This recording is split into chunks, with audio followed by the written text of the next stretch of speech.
હરિદ્વારથી પવિત્ર ગંગાજળ લાવી તખ્તેશ્વર મહાદેવને જળાભિષેક કરાયો। સનાતન ધર્મના પ્રચાર અને નશામુક્તિના સંદેશ સાથે ભાગીરથ રનનો ભાવનગરમાં સંપન્ન। નવયુવક ચેરિટેબલ ટ્રસ્ટ દ્વારા સનાતન ધર્મનો પ્રચાર અને યુવા પેઢીને નશામુક્તિ તરફ વાળવાના ઉમદા હેતુ સાથે આયોજિત ભાગીરથ રન ઉત્સાહભેર ભાવનગર શહેરમાં પ્રવેશી છે। હરિદ્વારથી શરૂ થયેલી આ ભવ્ય રનનું અંતિમ ચરણ ભાવનગરના સુપ્રસિદ્ધ તખ્તેશ્વર મહાદેવ મંદિરે ગંગા જળાભિષેક સાથે સંપન્ન થઈ હતી।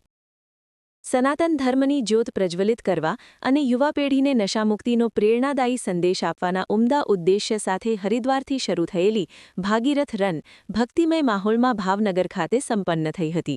ગત 27 ડિસેમ્બર 2025ના રોજ હરિદ્વારથી પવિત્ર ગંગાજળ સાથે શરૂ થયેલી આ 1400 કિલોમીટર લાંબી રિલે રન જામનગરના ખરેડી થઈને ભાવનગરના ઐતિહાસિક તખ્તેશ્વર મહાદેવ મંદિરે પહોંચી હતી, જ્યાં શ્રદ્ધાભેર ગંગા જળાભિષેક કરવામાં આવ્યો હતો। નવયુવક ચેરિટેબલ ટ્રસ્ટ દ્વારા આયોજિત આ યાત્રામાં 30 જેટલા ઉત્સાહી યુવાનો અને પોલીસ જવાનોએ ખભે ખભા મિલાવીને દોડ લગાવી હતી। માર્ગમાં આવતા ગોંડલ, ઢસા અને શિહોર જેવા વિવિધ શહેરોમાં પુષ્પવર્ષા સાથે દોડવીરોનું ભવ્ય સ્વાગત કરવામાં આવ્યું હતું। શારીરિક ક્ષમતા અને અતૂટ શ્રદ્ધાના આ અનોખા સંગમ સમાન આ આયોજને સમગ્ર પંથકમાં ભક્તિની સાથે સામાજિક જાગૃતિની નવી લહેર પ્રસરાવી છે।